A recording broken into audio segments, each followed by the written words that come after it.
కాంగ్రెస్ పార్టీలో ఉచ్చదొక్కితే ఆ కాంగ్రెస్ పార్టీలో ఉచ్చదాగితే ఆ 42 మంది రెడ్ల ఉచ్చదాగితే ఇలా ఎమ్మెల్సీ అయ్యిండు. వాళ్లకు విశ్వాస పాత్రుడు ఉన్నాడు. లేదు కేసీఆర్ పేరు చెప్పుకొని ఎమ్మెల్సీ అయ్యిండు, వీళ్ళకు విశ్వాస పాత్రుడు ఉన్నాడు. సాయ ప్రజలు పిచ్చం అడుక్కొని ప్రజల మోసం చేసి ఎమ్మెల్సీ అయ్యిండు, ప్రజలకు విశ్వాస పాత్రుడు ఉన్నాడు. మరి పాకిస్తాన్ పక్కన పండుకుంటావురా లాస్ట్కి. ఆల్మోస్ట్ 70 to 80% మెంబర్స్ కూడా సబ్స్క్రైబ్ చేసుకోకుండా చూస్తారని చెప్పి చెప్తా ఉన్నా. సో దయచేసి ఈ వీడియోని లైక్ చేస్తే ఎక్కువ మందికి రికమెండ్ అవుతుంది. సో ఈ ఒక్క విషయాన్ని గమనించే ప్రయత్నం చేయండి. చింతపండు అమ్మ, చింతపండు పాపం, చింతపండు నిన్న తిట్లకు ఊరేసుకొని చచ్చిపోవచ్చు. నువ్వు నా వీడియో చూస్తామంట కదా నువ్వు ఎట్లాగో. చింతపండు ఊరేసుకొని చచ్చిపోవచ్చురా వారి. నువ్వు ఏమి చింతపండు మరి కర్రెగుట్ట గుర్తుకొచ్చింది కానీ ఎలకతుర్తి గుర్తు రాలేదురా వారి నీకు. కేసీఆర్ తెల్లారితే కేసీఆర్ జపం చేసి చేసి చేసి చేసి మలేషియా గాడు ఎమ్మెల్సీ వరకు వచ్చిండు. కుక్కకున్న విశ్వాసం లేకపోయా మలేషియా నీకు. కేసీఆర్ ఎంగిలి మెతుకులు లేకపోతే, కేసీఆర్ జపం లేకపోతే, కేసీఆర్ అనే 3 అక్షరాలు లేకపోతే తెలంగాణలో కుక్కకున్న విలువ లేకపోవారా నీకు. అలా కాబట్టి తిన్నందుకు విశ్వాసం అని ఉండాలి కదరా. సాయపత్రి జోలం అడుక్కొని బిచ్చం అడుక్కున్నాడు ఇలా ఎమ్మెల్సీ వరకు వచ్చినందుకన్నా విశ్వాసం ఉండాలి కదా కేసీఆర్ మీద. లంగపడినే కేసీఆర్ ఏం మాట్లాడి ఏం రాసేవరా బొసడికే, ఏం మాట్లాడిరా ముసలాయన. కాంగ్రెస్ నెంబర్ 1 విలన్ తెలంగాణ కన్నడరా బ్రోకర్ నా కొడుక. ఏదిరా బొసడికే వార్త ఏదిరా మలేషా. చింతపండు జోలియాలి మాడదామని. చింతపండు నువ్వు ఈ వార్త వేసినావు సరే, లంగవో దొంగవో బయట పడ్డావు అనుకుందాం. ఎన్ని వాదాలు మాసిన 11 మంది పేరు పెడితివి. Happy రావంటివి, drama రావంటివి, తైదక్కంటివి, బాతాల పోసేటువంటివి. వాను ఉచ్చదాగి అలా ఎమ్మెల్సీ అవుతుంది. నేను ఓపెన్ చెప్తానా, కేసీఆర్ అనే 3 అక్షరాలు లేకపోతే అలా చింతపండు అనేటోడు ఓడో కూడా తెలియదు. ఆ బోకర్ నా కొడుకు ఏడవన్నో కూడా తెలియదు. వీడు మొత్తం పచ్చరంగంలో ఉచ్చదొక్కే బతికిడు. అందుకే ఇది ఒంట్లో తెలంగాణ రక్తం లేదు ఈ బోకర్ నా కొడుకు. తెలంగాణ రక్తం ఉంటే కేసీఆర్ని ఈ ఒక్కరోజైనా మంచిగా రాస్తుండే. నేను చెప్పిన కదా, వీడు కాంగ్రెస్ పార్టీలో ఉచ్చదొక్కితే ఆ కాంగ్రెస్ పార్టీలో ఉచ్చదాగితే ఆ 42 మంది రెడ్ల ఉచ్చదాగితే ఇలా ఎమ్మెల్సీ అయ్యిండు, వాళ్లకు విశ్వాస పాత్రుడు ఉన్నాడు. లేదు కేసీఆర్ పేరు చెప్పుకొని ఎమ్మెల్సీ అయ్యిండు, వీళ్ళకు విశ్వాస పాత్రుడు ఉన్నాడు. సాయ ప్రజలు పిచ్చం అడుక్కొని ప్రజల మోసం చేసి ఎమ్మెల్సీ అయ్యిండు, ప్రజలకు విశ్వాస పాత్రుడు ఉన్నాడు. మరి పాకిస్తాన్ పక్కన పండుకుంటావురా లాస్ట్కి. నీ తినిండి వాసాలు మొక్క పెట్టే మొక్క వలన చెప్పు. తినిండి వాసాలకు పెట్టేటువంటి నువ్వు ఆరాయాల తెలంగాణలో కేసీఆర్ గురించి రాయవారా వారి. ఇలా ఏది ఆపరేషన్ కగారు కదా బోకర్గా బోసిడీకే.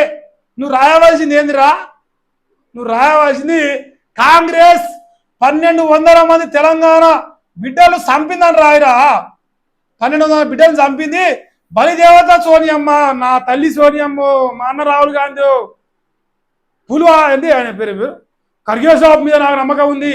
6 గ్యారెంటీలు రాకపోతే నన్ను అడుగు రంజిగా, మరి నిన్నే అడుగుతారు పూర్వ బోసుడికి చెప్పు. 6 గ్యారెంటీలు తెలంగాణలో కేసీఆర్ రుణమాఫీ కాలేదంటును, రైతు బంధు రాలేదంటును.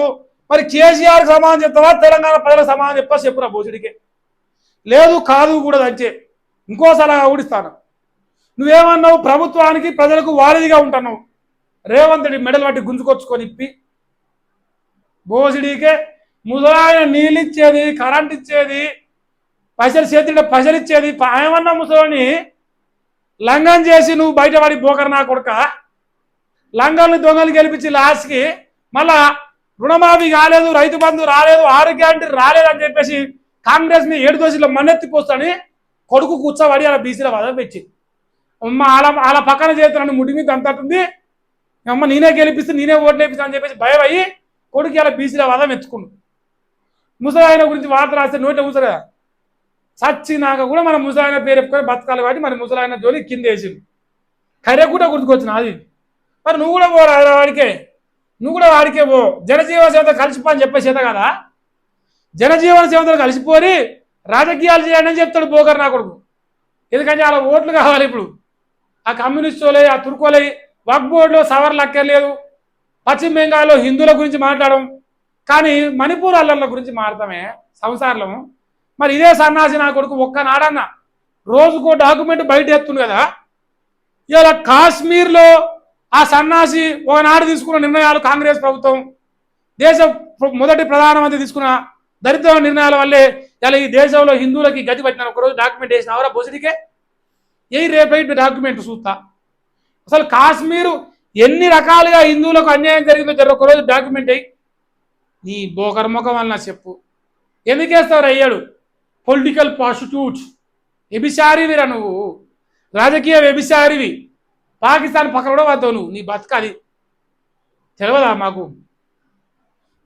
కర్రెగుట్ట గురించి రాసిన ఈ సంసారి బయటపడ్డ సొరంగం అంటే నీ అమ్మ. ఈ సొరంగం కంటే పెద్ద వార్త కాదా కేసీఆర్ది ఈ సొరంగం కంటే పెద్ద వార్త కాదే బోకర్ గారికి. నిజమైన జర్నలిస్ట్ నికార్ స్పష్టతుడు పనుకో పశించి ఈ మొకమల్ అమ్మను రెడ్లు రెడ్లు రెడ్లు అంటే ఆ వార్త లేదు బతలేవు. అది ఏం చేద్దు నేనేం చెప్తున్నా, మల్లేశ గారు ఉచ్చదొక్కింది కదా, అది ఇంకా దులుపుకోవాలి, కాలు మీద నీరు పోసుకోరా జరా. కాంగ్రెస్ ఉచ్చదొక్కినావు కదా, జర నీళ్ళు దులుపుకొని రా బీసీల వాదానికి, కాళ్ళు కడుక్కొని రారా నాయన. లేకపోతే ఇదే ఉచ్చదొక్కిన లెక్క రాయక వార్తలు ప్రజలు నంబర్ మనల్ని మళ్ళా దొంగనా కొడుకొని మనందరూ క్యాచ్ చేస్తారు.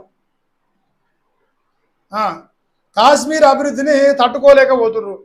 కాశ్మీర్లో జరిగిన అన్యాయాల గురించి మల్లేశ గారు మాట్లాడే ధైర్యం లేదు.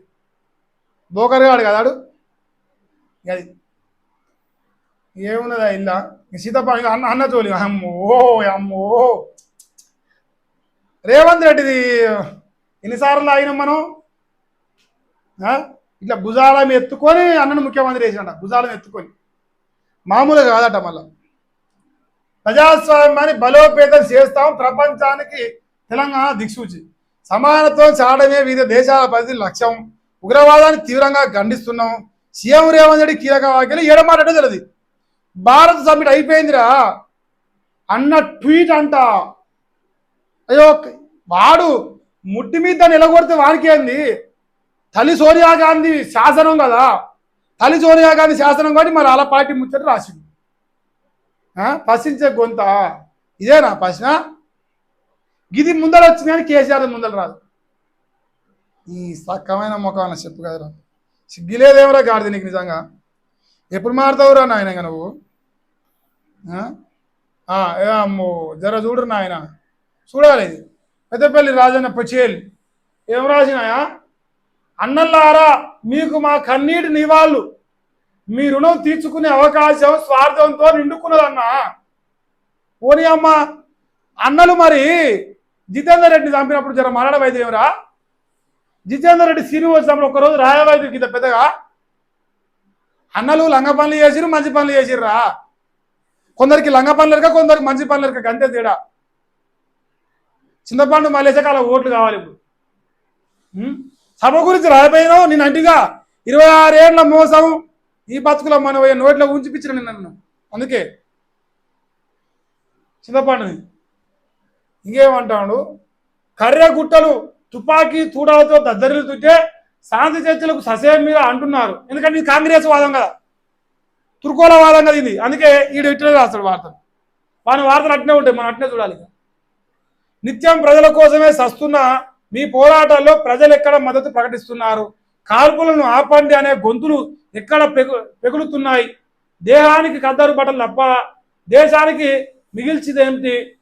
ఇంకేంటిది? గీతాధ్యాయన నేతలు ఈ జాతిని మతం మత్తులో నెట్టేశారు. చూసినారా? గీతాధ్యాయన నేతలు ఈ జాతిని మతం మత్తులో నెట్టేశారు. హిందుత్వ వాదంతో భారతీయ జనతా పార్టీ ఇలా హిందువులందరూ ఐకమత్యం చేసుకొని నా కొడుకు గుజ్జులో మండుతా ఉంది. జీలో మండుతుందా మలేషా? అమ్మ ఈ దేశంలో మరి లావులిప్పించి మమ్మల్ని చంపుతామన్నారా? నిన్ను చంపలే కదా, నీకేం బాధ అవుతుంది? పట్టు నేను చంపితే నీకు బాధ అవుతుండే, నేను చంపలే కదా. ఇక పెట్టుబడిదారులే దేశాన్ని పిండి మరింత ఉన్నతంగా ఆకాశాన్ని అందుకుంటున్నారు. పేదోడు అర్ధ ఆకలితో గుడి మెట్ల కాడ హరే రామ్ అంటూ విషయం ఎత్తుకుంటున్నాడు. ఆ అరచి 77 ఏళ్ల చరిత్ర అలసిపోయింది. ఎన్నో ఏళ్ల మీ ఉద్యమాలు చివరి ఘట్టానికి చేరుకున్నాయి. మీ కుటుంబాలు మీ పల్లెలన్నీ ఇవాళ కన్నీళ్లతో తడిసిపోతున్నాయి.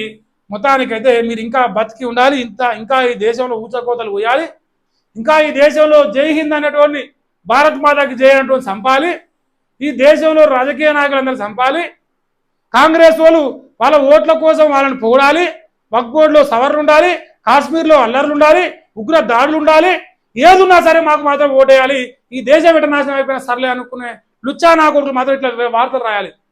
అంతేనారా పెద్దపల్లి రాజన్న పటేల్? ఈ సకాలంలో మన సిగ్గులేదురా గాడిది, ఇంత ముందుగా రాసినావు. ఎవడు రాపించినా నీకు? ఆ బోగరగాడైనా రాపించింది?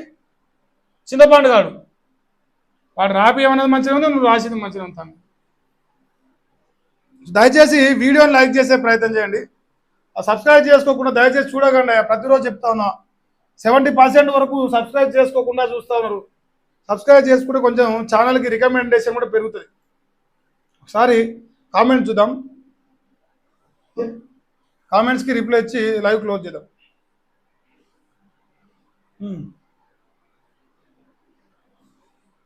చలో తిరుపతి గారు good morning, thank you so much అన్న. గుడ్ మార్నింగ్ బ్రదర్, జై Shriram, thank you so much, జై శ్రీరామ్. జస్టిస్ ఫర్ గిరీష్ అన్న, justice for Hindus, super, very good comment, thank you అన్న, థ్యాంక్ యూ సో మచ్. ఖచ్చితంగా ఈ విషయాన్ని మహేష్ గారి అంటాడు వదిలిపెట్టాడు. వి సపోర్ట్ గిరీష్ దారం అనే హ్యాష్ ట్యాగ్ని కానీ ఆ వాదాన్ని కానీ వదిలిపెట్టే ప్రసక్తే ఉండదు. అది బన్యాన కానీ ఇంకా తొంజాన కానీ ఇంకోరన్న రాని వదిలిపెట్టే ప్రసక్తి ఉండదు. సో హాయ్, జై బీజేపీ. రైతు బంధు రామ్ రామ్, రైతు బంధు రాదు.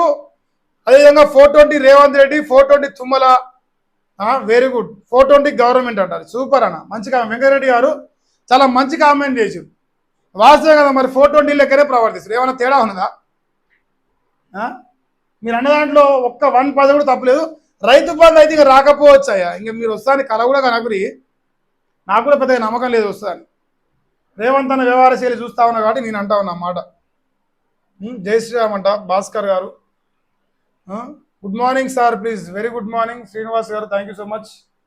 గుడ్ మార్నింగ్ జోండల్ వినాయక్ గారు. జై శ్రీరామ్, జై శ్రీరామ్, భారత్ మాతాకి జై. జై మహేష్ గాడ్సే గారు అండ్ భారతీయ సేన టీం మెంబర్స్. నమో పార్వతి పతయే Har Har Mahadev, thank you so much.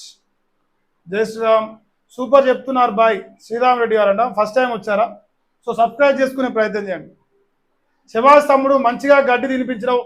ఇప్పటికైనా కాంగ్రెస్ పంగాగాళ్ళు బుద్ధి తెచ్చుకోవాలని చెప్పేసి అంటాం. నిజంగా మరి బుద్ధి తెచ్చుకోవాలని అవసరమే ఉన్నది. Next keep going on, thank you. శుభోదయం, very good morning, excellent explanation. Tirupati Reddy garu thank you so much అన్న. చింతపండు గాడి పని పట్టాలి ప్రతిరోజు. పరమేశ్వర్ గారు థ్యాంక్ యూ సో మచ్. ఖచ్చితంగా వాడతాం, వదిలిపెట్టే అవకాశమే ఉండదు మన ఛానల్లో. చింతపండు గారు టీడీ ఎమ్మెల్యే జాయిన్ అయితే కూడా అల్లకెళ్ళి నేను బయటపడతా కానీ వానైతే వదిలిపెట్టను. అది సంపత్ మండ గారు గుడ్ అనాలిసిస్ అని చెప్పేసి పెట్టరు.